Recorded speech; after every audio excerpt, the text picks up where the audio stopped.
Ethan Skolnick for Five on the Floor on the Five Reasons Sports Network. This is the latest season ticket. As we speak, the Milwaukee Bucks are finishing off the overmatched and sort of undermanned Orlando Magic. Not much of a series here. Orlando won the first game, but you couldn't see them sustaining it. They don't have any of their starting forwards. And Milwaukee was a historically great team in the regular season. They had incredible metrics this year, especially defensively. So this was a series that they were supposed to win as the top seed. But now, of course, they get the Miami Heat, a team they lost to twice before the COVID break, including once without Jimmy Butler on their home court.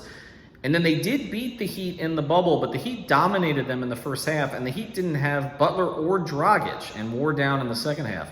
So now a lot of people are catching on to what we've been talking about the whole year. This is not a good matchup for the Milwaukee Bucks. It's not at all. And one of the reasons is, and I'm going to give you three keys to this series. Number one, the Milwaukee Bucks defense is designed to drop. What they do is they give you three-point shots, but they try to make sure that the right guys take those three-point shots. Here's the problem against the Heat. The Heat can put four shooters on the floor at a time. It's not just about shutting down Duncan Robinson or making sure he doesn't get looks, but you've got Goran Dragic, you've got Tyler Hero, you've got Kelly Olynyk.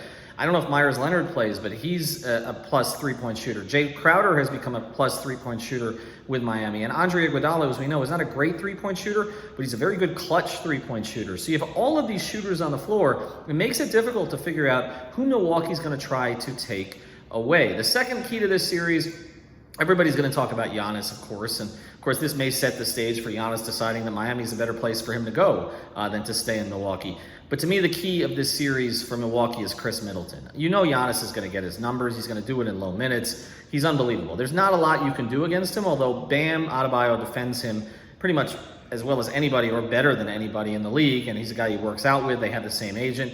He knows Giannis, okay? And he obviously presents challenges to Giannis because he's big enough and strong enough and also agile enough to be able to hang with him. But he's not going to shut him down, and nobody else on the Heat is going to shut him down. If Crowder starts on him, he's not going to shut him down. But I do think you can make Chris Middleton's life miserable. Remember, Chris Middleton took a leap this year to become a legitimate number two on a contender, but he's never done it in the playoffs. It's different. And he gives me kind of Eddie Jones vibes, like really good player, maybe not as big when he needs to be. And he's the key because we saw in the Orlando series, particularly early on, Orlando trapped him. They made him make decisions. They allowed Giannis to kind of get free a little bit, but they double-teamed Chris Middleton a lot. I can see the Heat doing something similar, and the Heat have a lot more bodies to throw at Middleton than Orlando does. Again, I mentioned some of the names, but Butler, Crowder, Derrick Jones Jr., Iguodala. I mean, these are all players who could give Chris Middleton some problems. The third key to this series is kind of an underrated key. A lot of people won't be talking about the point guard matchup, but Eric Bledsoe and Goran Dragic know each other very well. They played together in Phoenix. It didn't go so well. They had Isaiah Thomas on the team at the same time. It's a little bit of a struggle for the two of them.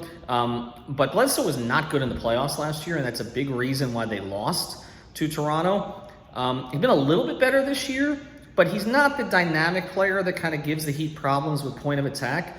If Goran Dragic can outplay Eric Bledsoe like he outplayed the guards Malcolm Brogdon and Victor Oladipo in the Indiana series, Miami has a really good chance. So those are the three keys. I got my mask here, 305, came directly from the Miami Heat. We'll have coverage all week long. We're going to talk to T.I. Windish, who covers the Bucks on Sunday night on 5 on the Floor. We're going to have post-game streams. We're going to have pre-game streams. And obviously, we're going to have our podcast and Brady Hawk with coverage on 5reasonsports.com. Again, Ethan Skolnick, 5 on the Floor, season ticket. Kind of want to say Heat in 6, but I'll make a prediction tomorrow.